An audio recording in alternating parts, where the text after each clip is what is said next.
മാറുമറയ്ക്കാനുള്ള സ്വാതന്ത്ര്യം പോലും ഹിന്ദു സ്ത്രീകൾക്ക് ഉണ്ടായിരുന്നില്ല എന്നാണ് പഠിച്ചിട്ടുള്ളത്. സന്തോഷം. ഇപ്പോഴും അതിനല്ലേ വേണ്ട നമുക്ക്. ഇപ്പം മാറുമറയ്ക്കണവർ എത്ര ചുരുക്കായി ഇല്ലേ? അപ്പം മാറുമറയ്ക്കണവർ വളരെ ചുരുങ്ങി നാട്ടിൽ. ഇതൊക്കെ കാലത്തിനനുസരിച്ച് ഇങ്ങനെ മാറി വരില്ലേ? ചെറിയ റിബൺ പോലെയൊക്കെ ഇടുന്ന ടൈപ്പ് അപ്പം അധികം കാണുന്നത് യാത്ര ചെയ്യുന്ന സമയത്ത്, പല നാട്ടിൽ യാത്ര ചെയ്യുമ്പോൾ. ഇതിങ്ങനെ കാലത്തിനനുസരിച്ച് മാറി മാറി വരും. അവനവൻ്റെ ഇഷ്ടമല്ലേ. ഇനിയിപ്പോൾ സ്വാതന്ത്ര്യം ഇല്ലായിരുന്നു പറഞ്ഞാൽ ഹിന്ദുക്കൾക്ക് സ്വാതന്ത്ര്യം ഉണ്ടായിരുന്നില്ല എന്നാരാ പറഞ്ഞേ? നമ്മുടെ ചരിത്രത്തിലേക്ക് തിരിഞ്ഞു നോക്കിയാൽ അങ്ങേയറ്റം അന്ധകാരാവൃതമായ ഒരു മധ്യകാലഘട്ടത്തിലൂടെ നമ്മൾ കടന്നു വന്നിട്ടുണ്ട്. ഏറ്റവും ദുഷിച്ച ഇരുളടഞ്ഞൊരു കാലഘട്ടം. ജാതീയമായ ഉച്ചനീചത്വങ്ങൾ, തൊട്ടുകൂടാ, തീണ്ടിക്കൂടാ, ദൃഷ്ടിയിൽപ്പെട്ടാൽ ദോഷമാണ് എന്നൊക്കെയുള്ള അതിഹീനങ്ങളായ ദുരാചാരങ്ങൾ നിലനിന്ന പല പാടുകൾ. എന്തൊക്കെ പാടാണ്? ചെറുമപ്പാട്, പുലയപ്പാട്, തെയ്യപ്പാട്, അങ്ങോട്ട് പോയാൽ നമ്പൂതിരിപ്പാട് അടക്കമുണ്ട് ഇല്ലേ? പാടുകളാണ്. ഇത്ര ദൂരം നിൽക്കണം, ഇത്ര ദൂരം നിൽക്കണം എന്നാണ്. അത് രണ്ടു കൂട്ടർക്കും ഉണ്ട്. താഴ്ന്നതെന്ന് പറയുന്നവർക്കും പാടുണ്ട്, ഉയർന്നതെന്ന് പറയുന്നവർക്കും പാടുണ്ട്. അതിനേക്കാൾ അടുത്തേക്ക് അങ്ങോട്ടും പോകാൻ പാടില്ല, അതിനേക്കാൾ ഇങ്ങോട്ടും വരാൻ പാടില്ല.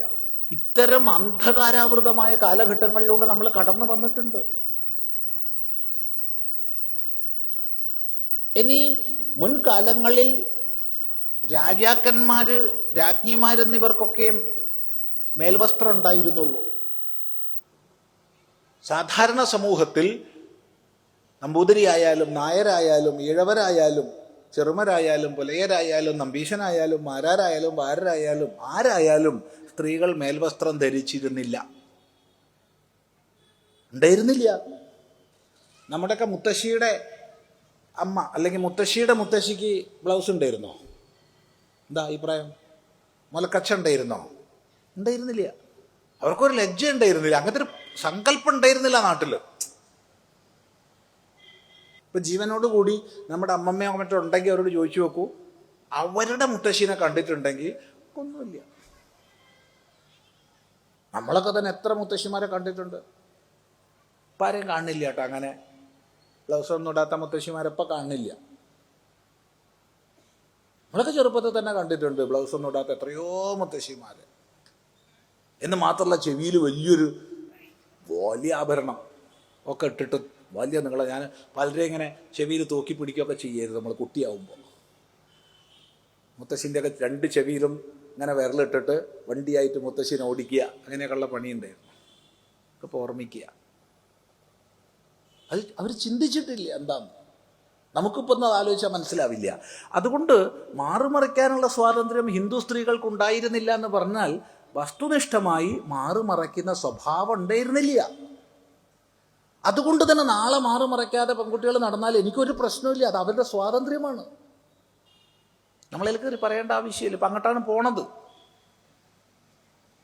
ഇതേ തോതിൽ വസ്ത്രം ഉപേക്ഷിക്കുന്നൊരു സമ്പ്രദായം സമൂഹത്തിൽ വന്നാൽ ഒരു 25 കൊല്ലം കൊണ്ട് സ്ത്രീകൾ അതുപോലെ തന്നെ മാറുമറയ്ക്കാണ്ടാ പോവുക.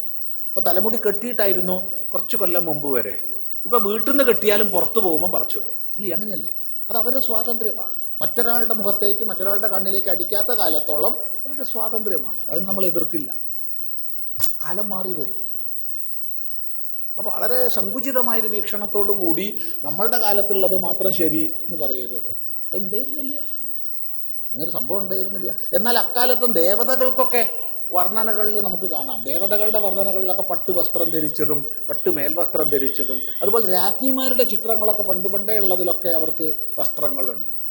സാധാരണ സ്ത്രീകൾക്ക് ഉണ്ടായിരുന്നില്ല. എന്നാൽ എല്ലാ രാജ്ഞിമാർക്കും ഉണ്ടായിരുന്നില്ല, അതും മനസ്സിലാക്കുക. എല്ലാ രാജവംശങ്ങളിലും മേൽവസ്ത്രം ഉണ്ടായിരുന്നില്ല. അതൊരു പൊതു ആചാരമായിരുന്നു. ലളിതാ സഹസ്രനാമത്തിലൊക്കെ ദേവിക്ക് ഏറ്റവും പുതിയ തരത്തിലുള്ള ആടയാഭരണങ്ങളെക്കുറിച്ച് വർണ്ണിക്കുന്നുമുണ്ട്. ഈ വൈരുദ്ധ്യത്തിനൊരു വിശദീകരണം തരാമോ? എന്ത് വിശദീകരണം തരാനാ? മാറുമറയ്ക്കാനുള്ള സ്വാതന്ത്ര്യം ഉണ്ടായിരുന്നില്ല എന്ന് പറഞ്ഞാൽ അത് തെറ്റാണ്. അത് സ്വാതന്ത്ര്യമില്ലായ്മ അടിച്ചമർത്തലിൻ്റെ ഫലമാണ്.